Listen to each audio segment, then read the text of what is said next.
My story is pretty interesting. I played a sport called lacrosse growing up, and it's kind of like you run around with sticks and try to score goals. And I played that in high school and was pretty good and played in college in the U.S. at Michigan State University, Division One, which was my goal as a little kid coming up. And I played 3 seasons at Michigan State. And then my final season, I decided I wanted to just be a college kid. And mostly I just wanted to go on spring break because I was sick of going and playing cold lacrosse games instead of going somewhere where they had like foam parties and girls and warm weather. So I stopped playing lacrosse and I picked up running just to stay fit because I was used to working out like, I don't know, 3 to 4 hours a day. And I loved it.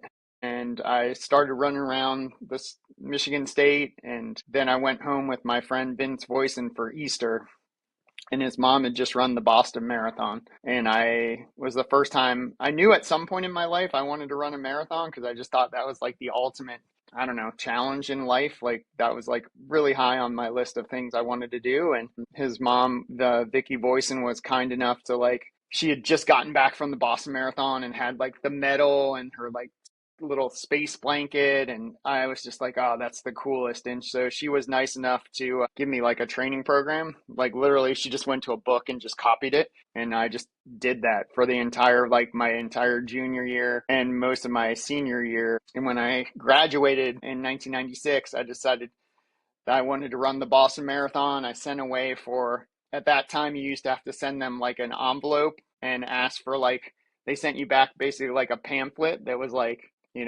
what's your name and where do you live and send us a check and what's your qualifying time. And I was like, wait, what? I didn't know you had to qualify for Boston. So I was like, oh crap. So I ran the Marine Corps Marathon figuring it was really close to my house here in Washington, D.C. area because I moved back home after going to Michigan State. And I knew I had to run 3 hours, 10 minutes. I think I ran 3 hours, 6 minutes in my first marathon, qualified for Boston. And ran that in 1997. That was my first Boston Marathon. And I was like, oh, I should try to break 3 hours. That's like a big deal goal. And so I ran like 2:54. And then I was like, oh man, I should like get sponsored. Like I'm really good. And so I went to like the local running store here. It's still here. It's actually my friend owns it now. It's called Pacers. And I kind of walked in and I was like, hey, I'm a 2:54 marathoner. I'd like to be on your running team. And they were kind of like, yeah, you're not fast enough, but you can come to some track workouts. Basically, they were trying to sell me like a coaching plan, but I was like too dumb. They're just like, yeah, we won't make you pay for the first the first one, and they just never made me pay. Yeah. And I quickly like went from like the last group to like in a couple weeks I was in the first group, and then eventually I found out like all the guys that were on the because they let like the regular people run with like the elite guys, and I moved up to like the elite group doing like 400s and 800s. And I just remember like my first like hack sessions, like they would be like, okay, we're gonna do like 4 by 800 with a 200 recovery, and I'd be like, I don't know, just tell me how many times to run around the lap. Like I don't know what any of that means. So I was Yeah. very new coming into it, and but very quick to learn. And eventually like I found out all the guys from the Pacers team were running this race called the Wawa 10 miler. And I went to it with the goal of like trying to beat them all and making the team. And it was actually kind of a cool race. I still remember it. It was like 10 miles down in Fredericksburg, which is about 45 minutes an hour from where I live, south down 95. And I get there and my dad's with me, and I go into the race, and I just remember like everyone went out pretty hard, and I was in like 10th place, and then there was like 5 guys from the team that were ahead of me, and then by like 6 miles I was in like 7th place, and then by like 8 miles I was in like 3rd place, and then by like 9 miles I was like, holy crap, I think there's only one more Pacers guy left that I need to catch, and it was like the big guy, Jeff Van Dorn, and he was like the captain. And so like I was closing him down in the last like 400 meters, but he ended up beating me. And it's funny because he owns a bunch of running stores now, and we still joke about how like that was like the last time that he beat me at at something. But like Yeah, and so Yeah. then like literally like they were like, "Hey, do you want to be on the team?" And I was like, "Oh my God, yeah." And I just thought I'd or made it. And I really did because it was like it springboarded me. It allowed me to train with better people and then I went from, running a lot of races locally to qualifying for the Olympic trials in the men's marathon in 2004 and then again in 2008 and 2012 and I had always kind of mixed in ultras in that time of being a road runner. I did my first like JFK 50 miler in 1997 also. So I did Boston in the fall, and then they said like, and then I decided I was going to do all the big marathons. So I did Chicago in the fall of 1997, New York, Marine Corps again, and then I heard about the JFK 50 miler. And I was like, no way that you can run 50 miles. Like, that's insane. And I still remember I went to, it was a Fleet Feet, which is kind of a big running store here. And the guy that owned it was a guy named Scotty Mills, who I don't know if you know him. He's kind of a big name in the ultra running scene in the U.S., but he owned the store and he had a guy named Howard Nippard who was like an amazing athlete back in the day. He was on the 100K world team with me, but not at that point. I was just like a kid in the crowd. And I remember he was talking about how he runs the entire 50 miles. And I was just like, nobody runs the whole way. So, of course, I went to JFK and I was like, by that time, I was like a 2:35, I think I'd run at New York or Chicago. And so I was like, oh, if you just take the 2:35 and you double it, I'll be like a 5 hour, like 50 mile. Yeah. And so I was like, I'm going to go win this 50 miler. And yeah, I did not win. I got crushed. I ran like 8.5 hours. It was getting passed by like guys that were doing like the Jeff Galloway, like run, walk, run, walk, run, walk. And I was like, Yeah. I'm gonna run the whole thing. I'm a runner, not a walker. Yeah. And these old guys who, it's funny because they're probably younger than I am now, but like to a 22-year-old kid, I was like, oh man, those guys are so old. Like, I can't believe they're beating me. But yeah, All right. so So that was my let, first like experience. yeah. Yeah, let's come back. So like you started running and then you ran your first marathon, which was it was going to be it was the Marine Corps. That was the first one. Yeah, that was my first one because I needed a qualifier for Boston. If they would have let me just run Okay, Boston first, I would have. you would have But done it. that's not how it works. Yeah. So over the years, like what's been the progress there? Like your first marathon time compared to your fastest marathon time now? My first marathon time was 3:06. And my fastest marathon I ran in 2011. I ran 2:17:49 at the Grandma's Marathon, which qualified me for the 2012 Olympic trials. Is that But Grandma's marathon I like ran.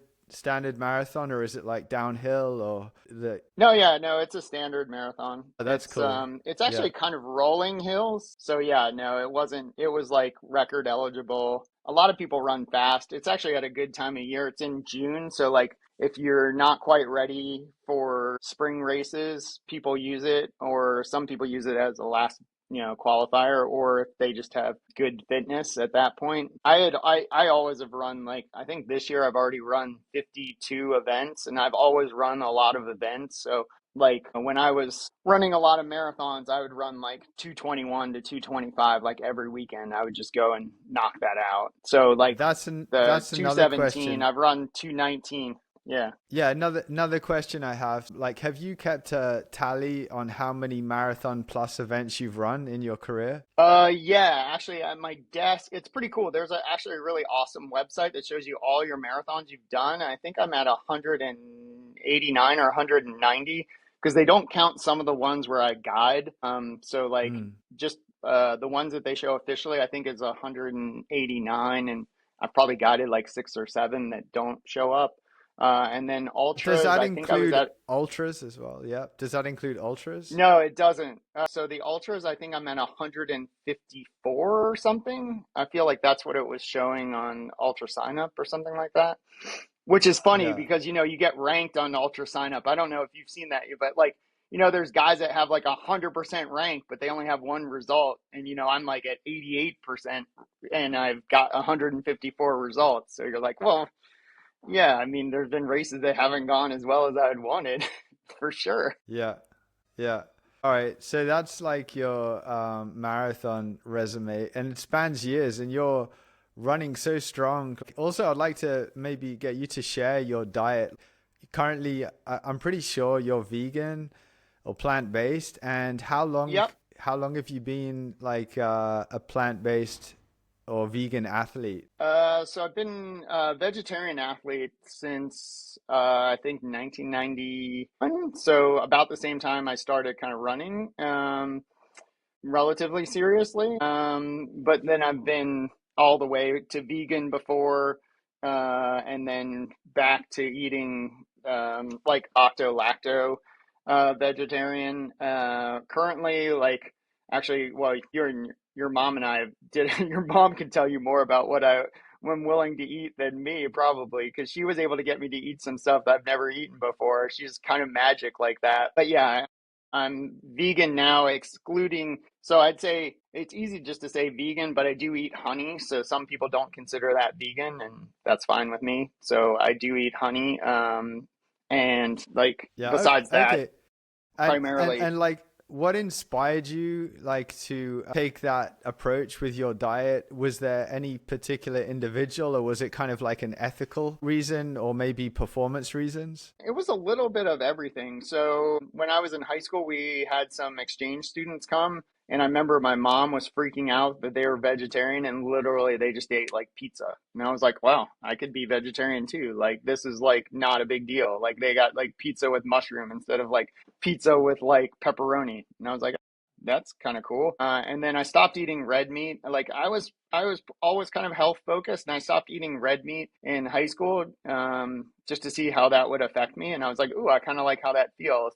And then I stopped eating chicken in college, and I was like, oh, that's kind of cool. And then of course, like I don't know if you, I don't know what I can't remember. You're not plant based. I think you eat whatever, right? You're like Yeah, omnivore, I mean, like I've tried carnivore. Yeah. plant-based like what omnivore, but like yeah, I'm gonna eat everything at the moment. Yeah. Yeah, so like the and so I was like I wonder if I could so I it was more just a progression of like I wonder how I would feel if I didn't eat fish too, and then I was like, oh, I kind of like how that feels. And it was actually interesting, like it feels like you're kind of narrowing the amount of foods that you eat, but it actually like expanded for me, like all the different things I like started trying, like tofu. I actually like tofu, or like hummus, or like I'm really into like, sweet potatoes or whatever. So it's funny. You think like you're actually shrinking like the amount of things you can eat, but I feel like so many people just eat the same things over and over again. And like when you like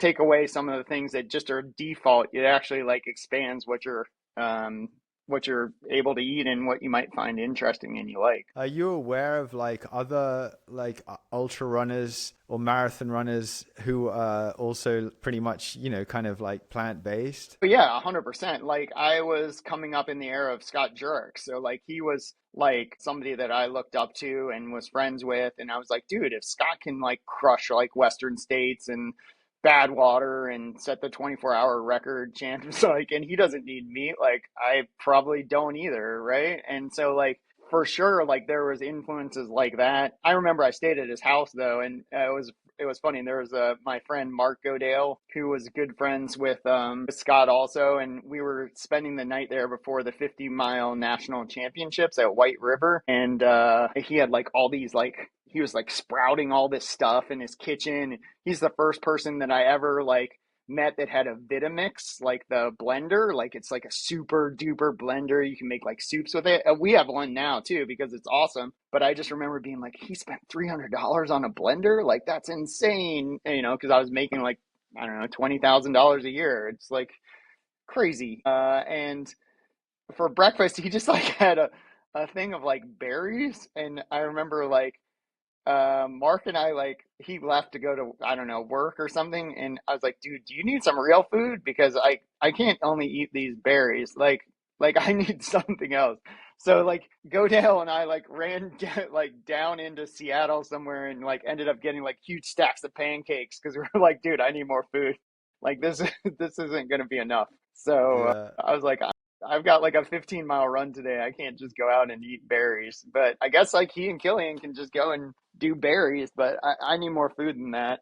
especially at that point in my life. Yeah, I don't know actually how many people know this, like, but I used to live in Ethiopia, and back in Yeah, I 2014. actually did know that.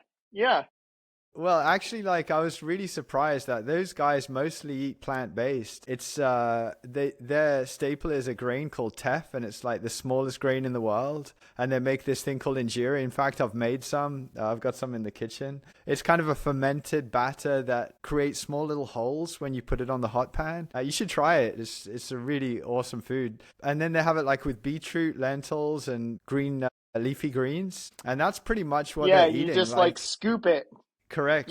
Yeah. Yeah. So yep, I was yeah, really no, surprised that yep. these guys, they're not exclusively plant based, but like 80-90% of their diet is plant based. And yeah, it was a really interesting discovery for me. So, Yeah, okay. 100%. Yeah. Yeah, I've been to Ethiopia a couple of times, and actually, like, it's crazy, but like the DC area has like one of the largest contingents of like expat Ethiopian people. So I've done a bunch of charity runs in Ethiopia, and yeah, that's like one of my favorite foods. Unfortunately, like my wife is not a big fan of Ethiopian food, so I don't get it as much as I would like. But yeah, it's good. That little spongy bread. Also, it like blows up in your stomach. So you like it's like drinking like sparkling water. It's like, yeah, it keeps you full. Yeah. I had it for dinner yesterday and I said to my girlfriend, I think we ate too much. I feel so full, you know? Like, all right. Okay, so that's 100%. Yeah. like that's your quantity of marathons and ultras and kind of your diet. And like I wanted to ask you like a couple of random questions. Like what's your biggest injury in your career that you've ever experienced? I've actually been pretty lucky with injuries, but when I do get them, they're like pretty serious. So right after I set my marathon record in 2000, that was kind of like when I had a really good string. Like I ran like 2:17:49, and then like a couple weeks later, I finished third at Badwater in a little over like, I think 24 hours or so. Like I was running really well, like doing everything like, and I would like fly to South Africa and finish like, you know, top, well, the best I've ever done at Comrades was 11th, but you know, I'd finish like 11th at Comrades, fly home, like win a race. I was like running really, really well. And then our younger son, Grant, was having epileptic seizures at the time. And so I would like be doing all this stuff, working full time, flying around the world, like competing. And then when I was home, it would just be like full on, just like making sure he was okay. And I just wore out and ended up getting 5 stress fractures of my pelvis and 5 hernias simultaneously. And so I Wow. had to like stop running for like basically 6 months to like had hernia surgery, ended up getting a vasectomy because I was like, hey, this is a good time to do it because I'm going to be injured anyhow. And then I had to like slowly come back to running to make sure I didn't have the stress fracture. So I lost like 4 months then. And then actually, right before in 2020, like during the pandemic, I did a event called the Spartan Games, and I was carrying a bunch of. So that was in 2020. From 2012 or 20, yeah, 20 end of 2012, I got injured, and then in 2020 was the next injury, and I slipped some herniated some discs in my back, basically like lifting these like humongous boulders over walls and doing all this like crazy stuff at a YouTube Spartan thing, which was really cool. Like I got to meet all these like incredible athletes, but it was basically like to see who the fittest athlete in the world is. Is it like ultra runners, or is it CrossFitters, or is it like former Olympian triathletes, or is it like mountain bikers? Or like ex NFL players. So it was pretty awesome, and I got to meet a lot of cool people. But yeah, like the Yeah, lifting yeah, heavy yeah, objects is like yeah. something I do, not like at that. I Uh-huh. weigh like, I don't know, 62 kilos or something. So like, so 140, 130 to 100. Yeah, so not a lot. So Yeah, that was yeah. actually quite heavy for me. Yeah, and then the other thing I was going to ask was like, like with the recovery process, like how did you treat that? Because the other day I was up in the mountain out the back here and I fell over and it's the first time I've ever bruised a rib and like the Oh, pain is pretty bad, you know. And I found myself kind of just doing a lot of sitting down. But I went to the gym yesterday and I got on the indoor bicycle, and it was so cool to like get my heart rate beating again, and it just made me feel physically and mentally like improve straight away. So like how did you find your attitude was to recovery? Were there any like tendencies to be negative about it, or were you like full on positive, or kind of what was your personal approach to recovery? Each time I'm like pretty avid cross trainer and I do a lot of strength training. So like when I got injured the first time, I became like a water rat. So I would go to the pool and like aqua jog for like, I don't know, 3 to 4 hours. And I just made like friends with all the people in the pool. So like I still stayed active. And I think for me, that was really important. And then coming back from the herniated disc in my back, like I work with a hospital group here, MedStar Health. And I think I just did a bunch of PT. And then I think like that's like the thing I like to like figure out like what I can do and then I'll do that thing, right? So it's like, maybe I can't run right now, but I can ride my bike, like you said, or I can do the elliptical, or I would do, I don't know if you guys have it there, but it's like the Ultra G treadmill where you can like harness yourself in and then it fills up with air and then you can run at like a percentage of your body weight. So I would All do like right. hour or 2 hour sessions on that thing. So like, yeah, I would always stay like pretty active and then I would like work on my upper body or stuff that I could work on. Yeah, I feel like Yeah. that's what I don't know if you get this, Kristian, but people are like, oh, your knees are gonna go or whatever, and I'll just be like, I'll just find something else then. Like I'm Yeah. always looking for like what I can do, what rather than what I can't do. Mike, do you ever go to the doctor and and the doctor's just really impressed with your markers, like because I think I don't know, I think you're like an outlier. I don't mean you individually. I mean like people who are positive, who partake in exercise, like, choose to be active rather than sedentary. I think like, and I feel like I'm one of those people. Do you ever go to the doctor and the doctor's like, wow, like you're really healthy or you're really recovering over this injury quick? Do you ever kind of get those responses from medical professionals? 100%, yeah. And then for like, can we study you? Like, I get that. Like, so I did a study at the University of Connecticut where it was like high carb versus low carb athletes. Like, I'm a high carb athlete, but they had me like paired with like, I think it was actually Zach Bitter. They didn't tell me, but they were basically like, hey, we're looking for like two comparable people. And that was Yeah. like pretty cool. And I was really interested in being a part of that study just to see like what the results were. And basically it was kind of like what you would expect, like the long guys can like go forever, but like if you add any intensity they just kind of fall off, whereas like the high carb guys, like they have the power at the beginning and then they have to be able to adapt the fat. But it was kind of interesting. But like that, and then I've done studies for like there was like a colon cancer study here. Like, I don't know if you saw that. It's like there's an increased risk of colon cancer in ultra runners. So people do think of me in those ways. But I also like, I think what's cool, and you probably get this too, is like people like, I play a lot of pickleball also, which is like a crazy, like weird sport that I don't know has gotten over there as much. But like, people think I'm like 30 or something. And I'm like, no, I'm like 50. What I'm what in the what old man does bracket.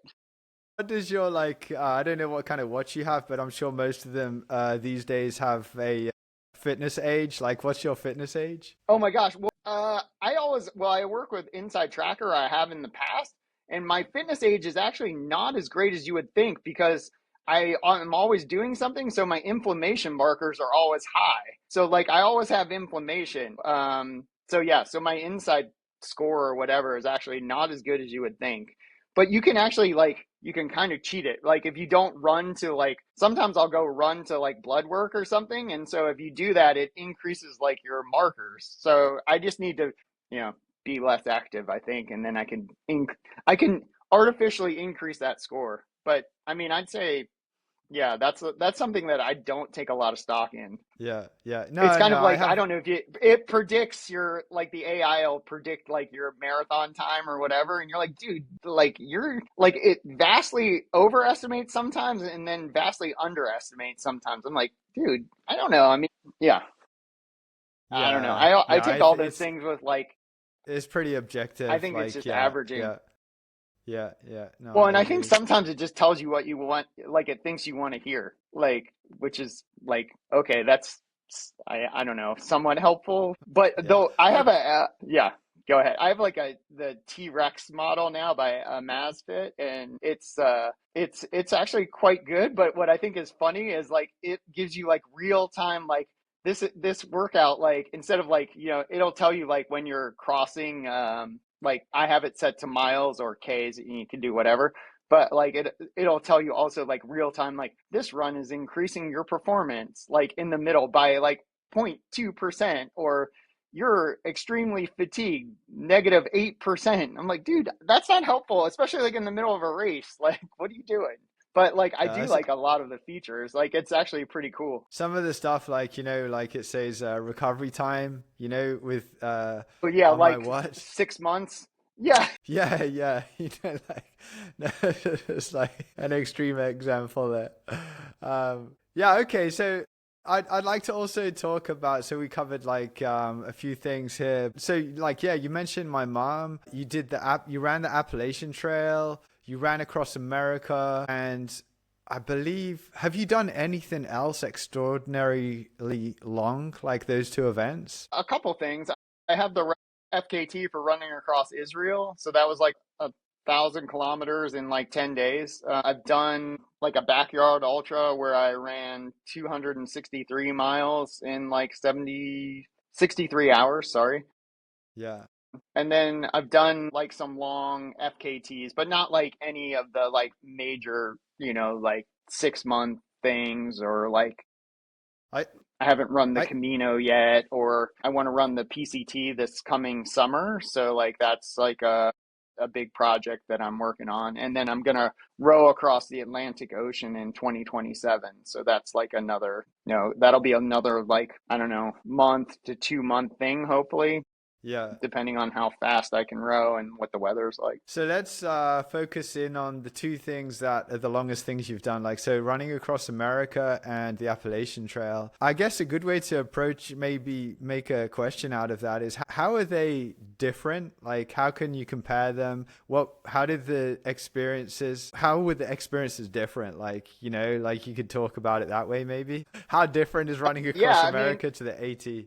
there's a lot of different things. So I would say for me, it was like a progression. Like I knew that I'd always wanted to do the Appalachian Trail, and I knew that I also wanted to run across the country at some point in my career. I think running there were different in that the distances are much different. Like the route I chose across the US was 3,332 miles, I think, which is longer than most. If you're going for a record, I think you'd maybe try to take a shorter route, which would be probably around 2,600 miles to 2,700 miles. Difference, yeah. Yeah, that's a huge difference, right? That's like almost 10 days or more, depending on how fast you're going or how far each day. And then the Appalachian Trail, it fluctuates a little bit, but it's like 2,197 miles, give or take, depending on routing. But it's also like a vast amount more elevation gain than running across the country. Like, I think over the course of running across 3,332 miles, I got maybe 150,000 feet of vert. And I think the Appalachian Trail, we got something close to like 450,000 feet of vert, right? So, like, extremely different. Also, the footing is mostly predictable on the roads, whereas the footing on the Appalachian Trail is not predictable, not reliable in a lot of sections, very gnarly in some sections. Can I And ask you about then, that? Actually, how did your body interpret that? Because I know with the Appalachian Trail, I was out there with Carol Sabay back in 2018, and one of the things we spoke about was the trail seems to be kinder to the body because you're using all these different muscles, depending on if you're going up, down the terrain, and so on. Whereas a road is kind of repetitive motion. Like, how did your body interpret how was the pain across America in comparison to the pain that you felt on the Appalachian Trail? I would say, I mean, for me, it was like my first time doing anything over like a couple of weeks. So I think that there's there's that aspect of when you're running across the country is like, or any big project where you're going to be gone for a distance that you haven't covered. So each day was like a new revelation as to like what you're capable of. And then I just made it very manageable each day. Like I was still, and I still am, and still working full time and um, had a lot of responsibilities. And so I would go hard but manageable every day. And so that would be about 12 hours, and I would do at least 50 miles every day. So I was averaging, I think I averaged 52 miles every day across the country, and it would take about 12 hours. And it was literally like Groundhog Day every day. And I think that's exactly what I tried to copy for the Appalachian Trail, except like, I could go 12 hours and I'll only be like 20 miles on the Appalachian Trail sometimes. And so I'd be like, oh shit, I've got another like 6 or 7 hours to get to 35 miles, right? And so like running across the country was very predictable. Like almost every day without fail in 12 hours I was going to be at 50 miles or close to 50 miles. And so I'd start at like 6 in the morning and be done by like 6 at night. And I would, stop every 4 or 5 miles and get some water. And it was very, very hard in sections, but it was also like predictable and reliable. And like, whereas on the Appalachian Trail, like, we could say, all right, Sharon, who's your mom? Like, hey, I'm going to try to, or well, she would tell me because she would know way more than me. I would literally like wake up and she'd be like, okay, I'll see you like here, here, and here, and here. And then like, sometimes I would get there and she wouldn't be there because like, there was a bear in the way or like a log fell down, or and then I'd just be like, oh shit, okay, I guess I'm gonna have to grab something out of my pack and filter some water, right? And so like the reliability on the Appalachian Trail was much more deviation, and you had to be way more self-reliant. If you had like, I mean, it's basically like slack packing compared to like the people that are actually doing it by themselves. So you just had to be more cognizant of like your resources, like how hard you're going to push. And then the terrain varies so much. Like you could be, a couple hours to go a couple miles, Yeah. whereas like running across the country, there were challenges, but it's not the same. It's Yeah. very Yeah. predictable, I'd say. So I guess that's the other cool thing I'd like to ask you about is I've watched the documentary called Made to Be Broken, where Carl Meltzer sets the record on the Appalachian Trail, which is Oh by yeah. Red Bull, and it lives on the Red Bull website, I think. And the guy, Hmm. he had a few people out there. One of the guys was called Bells, and like Bells was Yeah, one of that my was my favorite. crew chief. That's right. He was one of my favorite characters because he just seemed an eternally positive. Like, anyway, at least on camera. So, what was it like working with Bells? And have you got any funny stories you want to share or like on the podcast? Oh my God, yeah, man. He's like a great friend. Like I'm hoping that actually like in my dream world, he and your mom would be able to help me on the Pacific Crest Trail. Like that would be like they would get along so well because they're both so incredible, just like the best people ever. And yeah, I mean, we had a lot of funny stories. I mean, the I just did a documentary that we're releasing. It's called Running Home, like literally because I ran Route 50, which is the road I live on, and it actually goes across the entire US from Sacramento to Ocean City. Like, so, and I live on that same road in Arlington, and Bells lives on that same road in Lake Tahoe. So, like, Route 50 like connects us that way. But I mean, I think he is like an incredible person. Like there was a lot of conflict between I had my dad as one of my crew people too, and like he and Bells were just not getting along by the time we got to like Cincinnati. So it was like 400 or 500 miles to go, and I ended up having to fire my dad on like Father's Day so that Bells Man. and I would be able to finish. Like, it was I mean, yeah, it was awesome to get a chance to work with him, and he's like a great friend. But he's like one of those guys who like he's just got a huge heart, and you can see it every time you're with him, and the way he Yeah. approaches the world. And what was so cool is like then at the end my dad and he like reconnected. But it's just like one of those things when you're in a small space for that long, like you just needed a break. And yeah, that's how it So works. that running home documentary you were speaking about, was that running across America? Is that about that or Yeah, that something was different? Yeah, it is. It's about my run across the U.S. Right. So Wow. yeah, And that was what was the date? What was the date you did that? that was I did May 1st of 2022, and I finished July 1st of 2022. Okay, so actually it's taken 3 years and now there's going to be a documentary come out about that. That's interesting. Yeah, we've had it out. Yeah, so the guys and I have been trying to get it in some film festivals, and it actually premiered last year at the Alexandria Film Festival, and then we just had an opening up in Boston, like November 10th or so, and we got like 150 people. It was really cool, and then we're trying to like right now we're talking to like some streamers about maybe trying to put it on one of the platforms, but we're hoping to like release it to everybody here coming up Kind soon. of So kind yeah, of it's cool.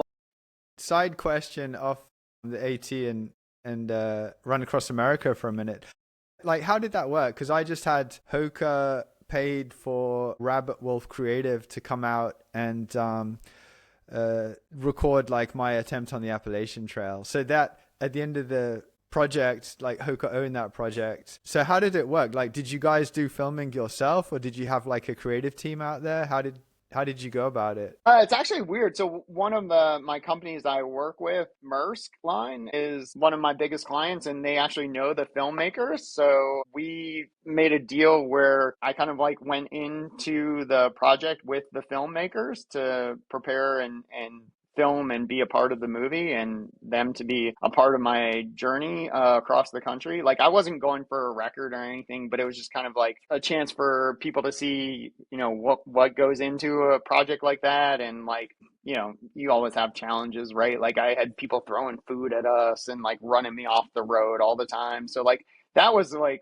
we didn't talk about this during like the differences between the AT, but like the AT is like everyone's so friendly and nice, and like you don't have to deal with traffic that often. Whereas like running across the country, like that was the biggest thing, is like every day, somebody could do something that, could adversely impact your run. Whereas like the Appalachian Trail was more like, you could slip or fall or whatever. Whereas like you would just have more human interference running across the country. But as far as like the film goes, yeah, we basically partnered with the project, and so like they have control as to what we do with it, but I have some say in like where it goes and what it does, and you know Yeah, yeah. that's good.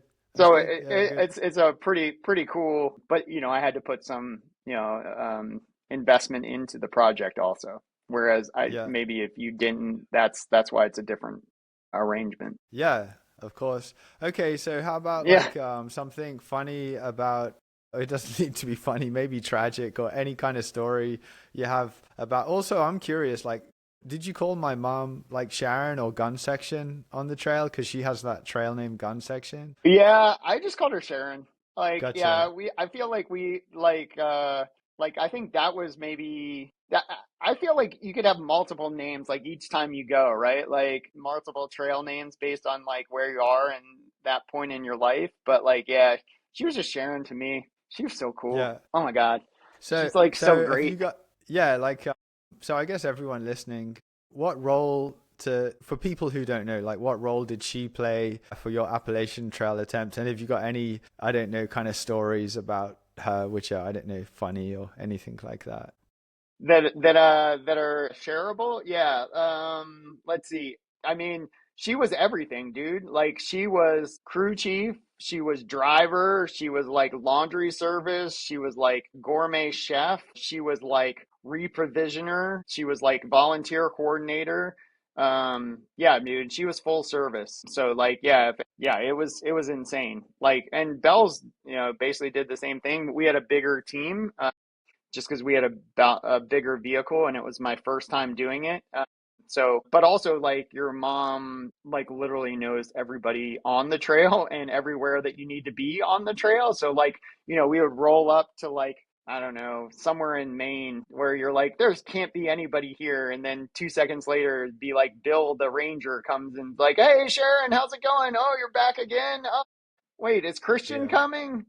No, I have some random guy I'm with now. So, Yeah.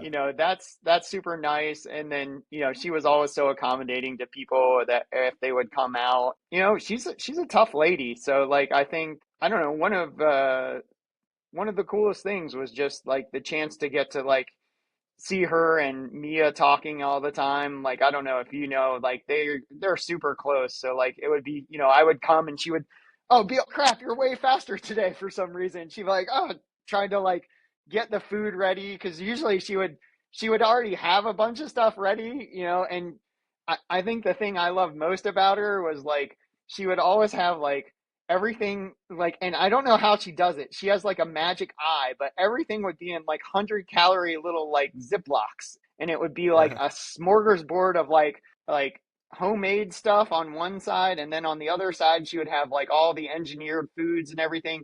But if it was like a 300-calorie bar, she would snip it into like 100-calorie things because you've trained her so well that like that's all you could consume, right? And then yeah, she would always, I think the biggest thing that made me laugh all the time was she was trying to get me to do your foot care routine, and I just just refused.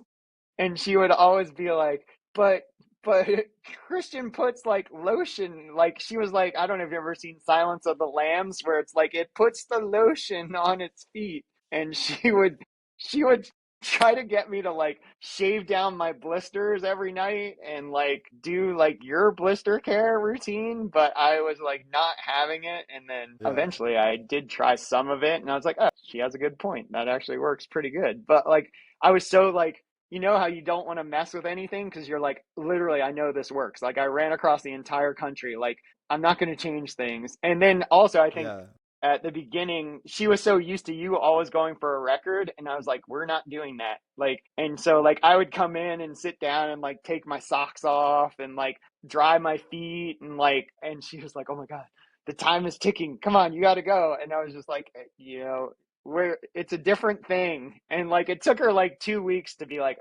okay, yeah, he's serious. Like this is like not the thing because like you literally like come in, grab a smoothie, throw it over your shoulder as you're like walking out, stuffing food in your face, and then I'm just like, yeah. it's okay, we have time. Like we have all day. Like literally, this is all we're doing. Yeah, she did actually say it was a really like stress-free environment and like kind of really enjoyable. And Yes. yeah, it's so different, like so. Yeah, she Well, definitely had yeah. a I lot to mean, say you're about doing how like easy. something. Yeah,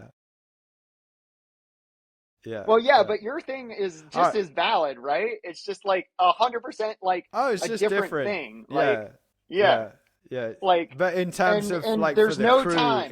There's yeah, yeah. For the crew, it's a lot more relaxed if you're not trying to set a record, of course. So she really enjoyed herself out there. Anyway, she speaks. I spoke to her on the phone this morning, and I said, "Yeah, I'm doing a podcast with Mike," and she said, "Oh, really? Like, yeah, so that's so cool." And she was with Mia, of course, so yeah, she nice. loves you. You like the second son.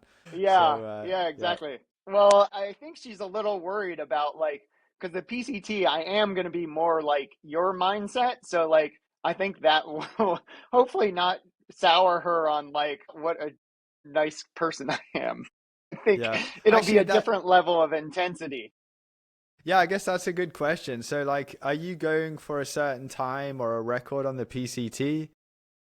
Yeah, dude, I Because want to I try don't to know. take Carl's record. Yeah, so like That that's I think that's yeah, awesome. Yeah, that's really good. yeah, so So like yeah, yeah, yeah. Like I yeah, didn't know I that. I just just think found that out now because I've spoke to my mom. She said you're interested in the PCT. So yeah, that's really exciting. Yeah, that's a yeah. stout record. I'm pleased to hear you're going after it. That's gonna create a lot of excitement in the endurance world, I'm sure. Yeah, dude. I think, well, for me, it'll just be like, even if I don't get it, like, I just want a chance to, like, and I think you know this from your adventures, is like, I want a moment where I know that I gave it everything. Like, I have no distractions. I just can 100% focus on the goal. And I had that a little bit when I did the Israeli National Trail. I was doing like 100K a day.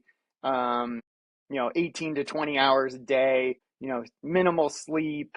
And and I loved it. And like, I don't know about you, but I know that you've had this moment where it's like, this is what I'm meant to do. Like I get that feeling after a couple weeks. Like literally, like when I got to the end of the run across the country in the Appalachian Trail, I was like, I'm a machine designed to eat up miles. Like I can do this for the rest of my life every single day without problem, without fail, wind, rain, trees down, people throwing stuff at me, cars trying to run me off the road. Like this is like I'm unstoppable. And like I'm sure that you've had that feeling, and it's just so cool when you're like I've stripped away everything, and you can see like your body just you just become like so efficient, right? And Yeah.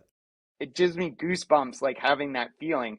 And like whatever that the day brings, like you're going to be up for it and ready, like. And yeah, I want that feeling again. Like something Carol said in a documentary, I think it was after he set the PCT record, said something about like when you're on the trail, you lose all your physical fat. That's obvious, but you Yeah. also lose your mental fat. And I really liked that. And I never Yeah. heard anyone say that before. And you really do. You come down to like, what do I need to do to get from A to B in the fastest time possible? And nothing else matters.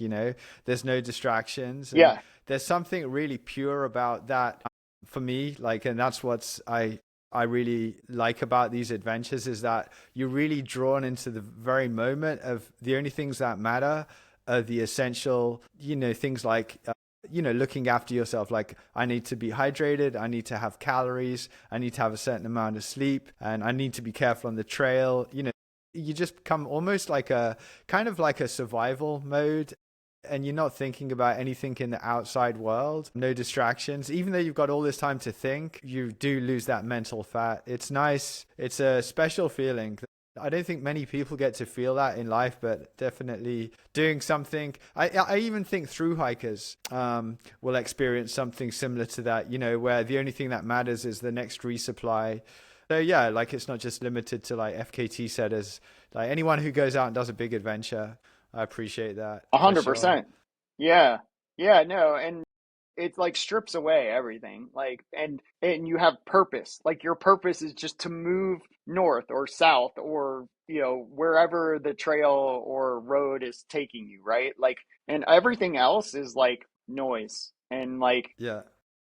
but I've never had that, dude. Like I've had sections of time like that, but I'll like get to the top of a ridge and have like 50 text messages and like a ship that's, I don't know, getting overrun by pirates or, whatever. And so like or like when your mom and I were doing it, I had to like get off the trail for 7 days to like work, and so like I had moments, but like I'm excited to like fully be invested. And I'm looking for that in the PCT and a bunch of these other adventures, but also like when I do the rowing in 2027, like that will be 100%. Like I love having like support and I love bringing people to be a part of it, but I also want to have like the adventure where it's just me and if my drinking machine goes out, I got to figure out how to fix it, or my boat flips, or I got to go like scrape the barnacles off the bottom of the boat.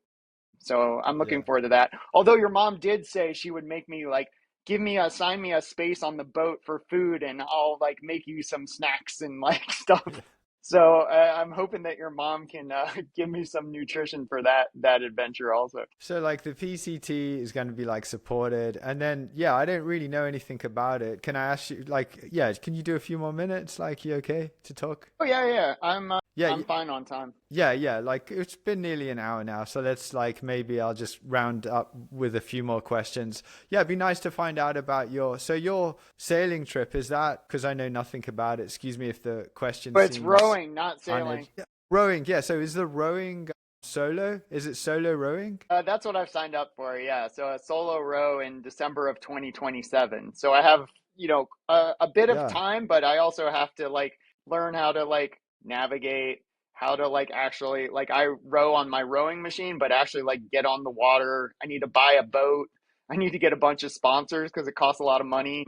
So I need to secure like funding for it, and then I got to start getting all the certifications. So yeah, so it's really exciting, and like I've signed up and secured my spot. Now I get to do all the work to, be ready when the December 2020. So, like, where are you starting and where are you finishing, and how long will it take between those 2 points? So we start. So I'm doing the thing called the world's toughest row, and it's starts in the Canary Islands, like near Tenerife, and you go to Antigua in the Caribbean, and it's 3,000 miles. And it starts in December each year. It's just about to start, so it's kind of cool. They were like trying to get us all, the people that are registered for the later ones, to come see like the people take off for 2025 edition this year. Yeah, so Yeah. this is the Yeah, 2025. Then and next year. so and how long does that take to do 3,000 miles? Like about, I don't know, roughly. So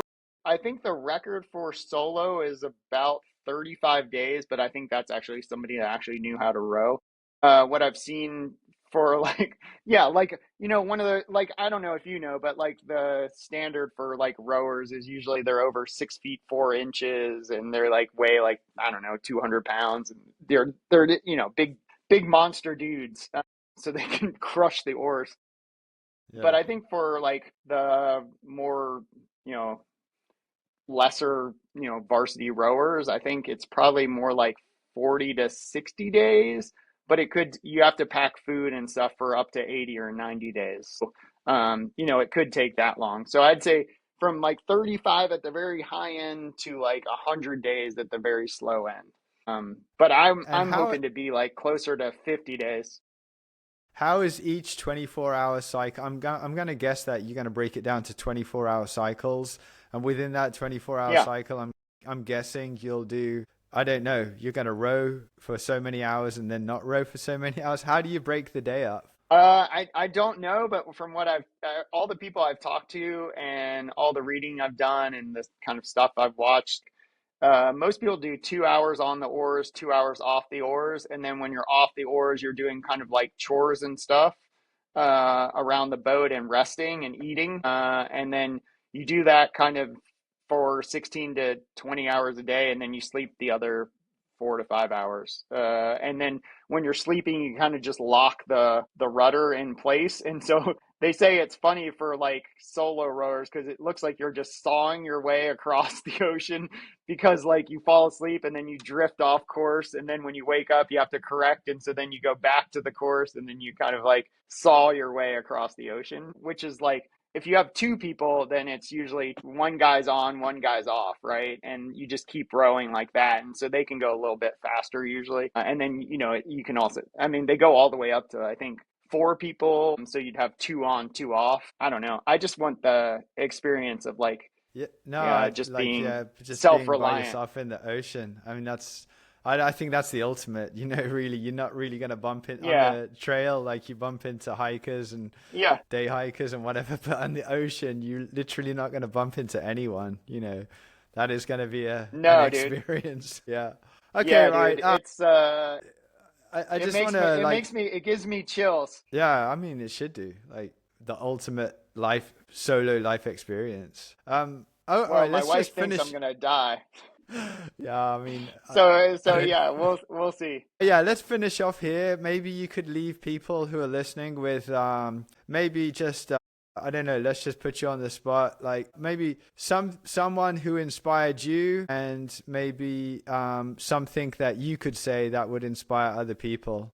Have you got like someone you were inspired by, and then maybe some advice you can give, just like general life advice about any kind of, just to have people have a better life, pretty much. Yeah, I mean, I think I'm inspired by a lot of people. Like I look at somebody like Killian and what they're doing with their projects and how like their running has evolved. Like Killian Jornet, for I don't know. I'm assuming people that are watching this know who I'm talking about, but like I think what he's been able to do with like his career and just always like kind of finding something that he's passionate about, and I think that's been cool. But I also see like Courtney DeWalter, who like is just a crusher, and like um came with such like fun into the sport. But then I look like at some of those old guys, like I was saying, like Howard Nippard, who was like, he was like my idol. Like when I was like coming into the sport, I was like, that guy's been on like 1100K world teams for Team USA, and I was on like eight, and I like finished second in the world in the 100K, and like I never quite made it all the way to the podium, but I was on like world record teams and like the chance to like represent your country. But then I look at like Harvey, who's like a Lewis. friend who like does, yeah, exactly, who does like backyard ultras now and like has really found his niche and like how he's pushing like when I did like the backyard ultra and during the pandemic, I like won with 263 miles. And those guys at Big's backyard ultra this year, I think he was like fourth or something stupid, and he like ran 500 miles. Like just to see like the sport like evolving is just so cool. And then I like look at like marathoner runners like Chipkogi or like Sarah Hall, who's like a friend and like still like crushing it. Um, so I don't know. Like I have a lot of people that I find inspiration from that make me excited about being out there doing cool stuff. Yeah. And then I'd say like the biggest piece of advice is I could give to people is like our time is limited, man. So like if there's something you wanted to do, like it took me so many years to have the courage to like make the time to run across the country, and then once I did that to like make the time again to like do the Appalachian Trail, and it's like hard to like step out of your life and step back in, but I will promise you it's worth it. Like you know this better than anyone. Like there is nothing, it's not going to go away.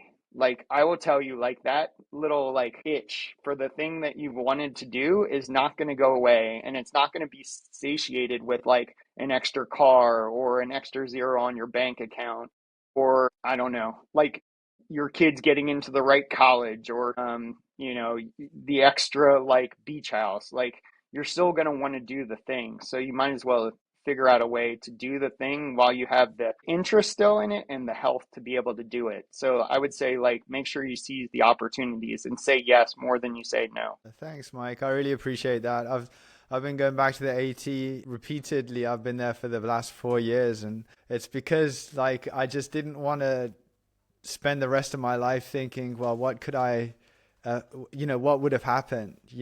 Like I think it's a lot better to Yeah, have tried to do something and it not worked out maybe the way you want it to, but at least know that, like I gave it a shot, or 5 shots or whatever. 100%.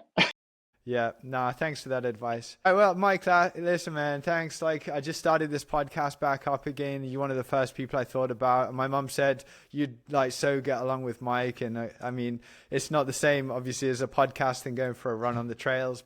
Yeah, like when I come to America, I'd love to come and hang out, or vice versa. If you ever Dude, want to run the Camino, like I'm here in Spain as well. The Camino is just on my door, a little bit further up north. So yeah, let's catch up one time in the future and physically in person. That'd be cool. dude, running the Camino is on my list. So I was thinking about doing it as a training run for the PCT. So I will 100% let you know, like that would be great because like I want to try to push pretty hard. I don't know if, I think together we could probably, I don't know what the record is, but I think we could probably do a good try for the FKT on it. Like working together. I don't know if there's like a team, like a men's record for. I've had a look at it because it's a pretty big FKT here. I can't remember the details. I think someone has that record.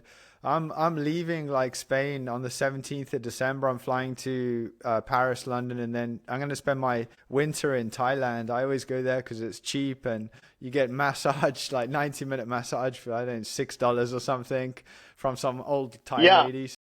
It's awesome, but yeah, I don't think I'm gonna be. Oh man, that sucks. That would have been cool, but still, anyway, keep me Well, I was updated with. thinking Yeah, maybe like March or something, because like that would fit in my calendar. I've got a opportunity to run with one of my sponsors to a bunch of hospitals. So I have a 200-mile run in April, but like doing the Camino, I think would be pretty cool. And like supposedly it's pretty like logistically easy. Like you just need your sack and like you can stay at the little pensions along the route, and so you don't need like a lot of logistics. But I mean, yeah. maybe that's not true.